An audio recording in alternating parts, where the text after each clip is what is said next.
I came back to London the other night and I hear the residue of the people outside the Israeli embassy. These people were not protesting against Israeli countermeasures. They hadn't even had any countermeasures. They were protesting because Jews by the hundreds had been slaughtered in Israel, and they wanted to wound us more. Well, they might try, but we should not accept that with equanimity. I've written in The Spectator tomorrow a demand on the Prime Minister and the Home Secretary that supporters of Hamas in the UK must be treated in exactly the same way as supporters of ISIS were.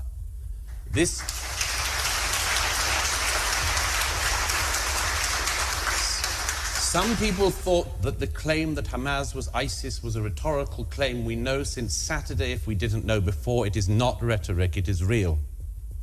If you stand in Britain with a Hamas flag, you should not be allowed to be free in Britain. You should be arrested, have your citizenship withdrawn, your passport withdrawn. You should be deported, you should be sent to the Gaza and try your luck there. But you should not be given the right to insult and to taunt Jews after the death. Wow, folks. So Douglas Murray making impassioned speech, forceful, right to the point, writing a letter, okay, to the Prime Minister, the Home Secretary, basically outlining a trifecta, that if you're waving a Hamas flag, if you're showing any type of support or loyalty to Hamas, then you should be treated as a terrorist, as we treated the terrorists from ISIS, and to link those two groups together. And then not only that, but to jail people, and then take away their passports, deport them. I fully feel exactly like Douglas Murray does, but I ask the question, is that something that can be done in a democratic country? Because where are we going to draw the line? And I think we can draw a line, and I think there can be. I just don't think that it can be done through the democratic process. Now, I know that they've got all kind of speech laws that are coming up in England, so I think in England, it possibly could occur. And if it does, okay, great, because they will make those policies, they will make those laws subject to those things, and they'll go after these people. But I don't think the British government's going to do that. I think the people have the stomach for it. The average everyday citizen in Britain does. But I think the cowards on 10 Downing Street or whatever, the Prime Minister, the Home Secretary, I don't know if they have the guts to follow through on something like that. I think they're going to cite a whole bunch of civil liberty, type of BS to say that they can't do that. However, right now, they are going and arresting people who are saying things online about transgenders, about climate, about anything else that they can think of, anything that they can deem racial or whatever. Well, why aren't they doing the same thing if it's racially motivated to be towards Jewish people, if it's anti-Semitic in nature? What's the difference there? Now, I say one thing that could be done is that, again, with public speech, merely holding up a flag, merely, protesting civilly, peacefully, shouting out that you don't like something or some things or, the policies or whatever, it's such a fine line with that speech.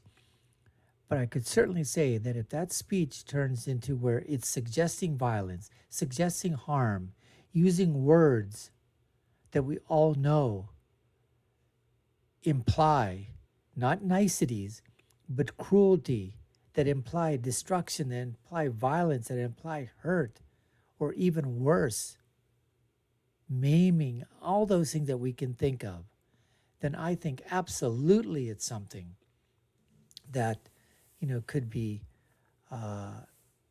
looked into. And to say that here you are waving a flag, and if that's all you're doing, okay, fine. But I don't know how you're going to arrest somebody in England just for waving a flag unless you have something put into policy, something put into law that you can't wave that flag. Now, could you put something into law? Could you put something into policy in England that says that if you wave a Hamas flag or an ISIS flag, you're giving military support, or you're giving aid and comfort and support to a terrorist organization? That's something that has to be thought of. I'm not sure if that's something that can be done. Over here in the United States, with our free speech laws, First Amendment rights, that would be very there's just no way that could be done. They would say it's my First Amendment right to protest, to lawfully and peacefully assembly. Those are the words, to lawfully and peacefully assembly. Now, when you start chanting and using words death and destruction and annihilate, and we will get rid of, we will remove, we will do this to you, we will do that to you. You start chanting, the anti-Semitic trope or whatever, from the river, and the sea, all that stuff. You start saying those kind of things. You start intimating that your your chants, your voice, your words could be construed to the average person on the street that, that just doesn't sound like somebody peacefully protesting. That sounds like somebody that wants to incite something.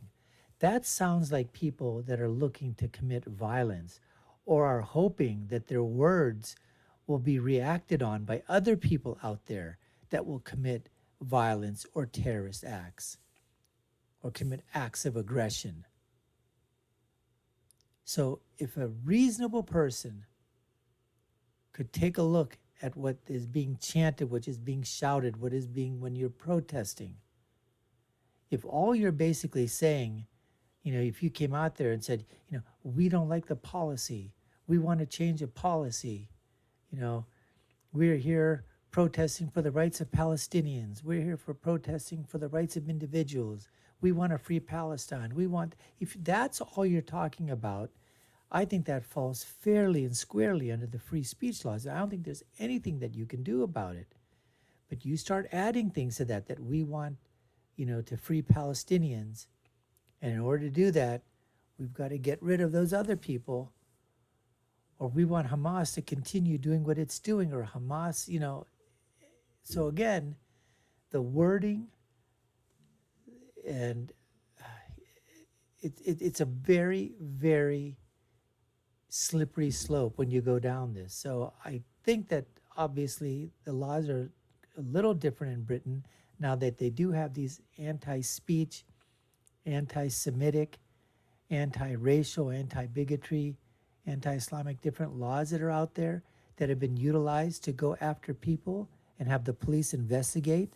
And in some cases, people have been jailed for putting things online, for putting things on their social media pages, for making phone calls, for talking to their neighbors and then being reported upon it, and then they're being investigated upon.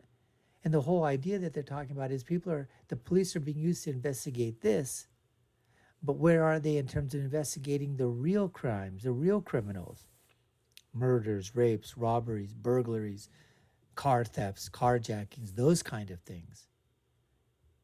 But see, it's real easy for the police to knock on someone's door and say, hey, you know what?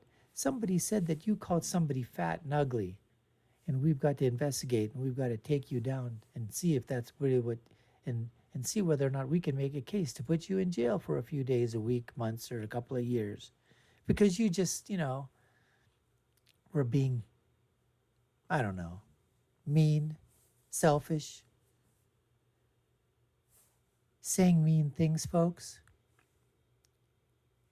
should be protected under law. Is it right to do so? That's everyone to judge for themselves.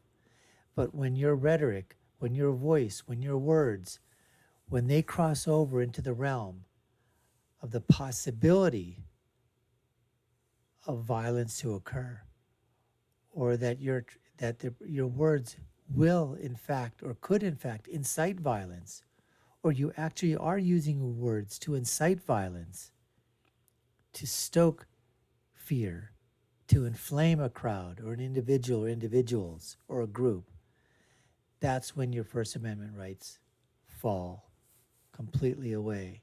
and you don't have any more. So we'll see what happens with this letter. I'm assuming that nothing is going to happen, but Douglas is making his stand. We back him on that because I think any normal person could basically, the detractors or the devil's advocate would say, well, what happens if somebody decides to say that they want to protest a flag of another country or something else?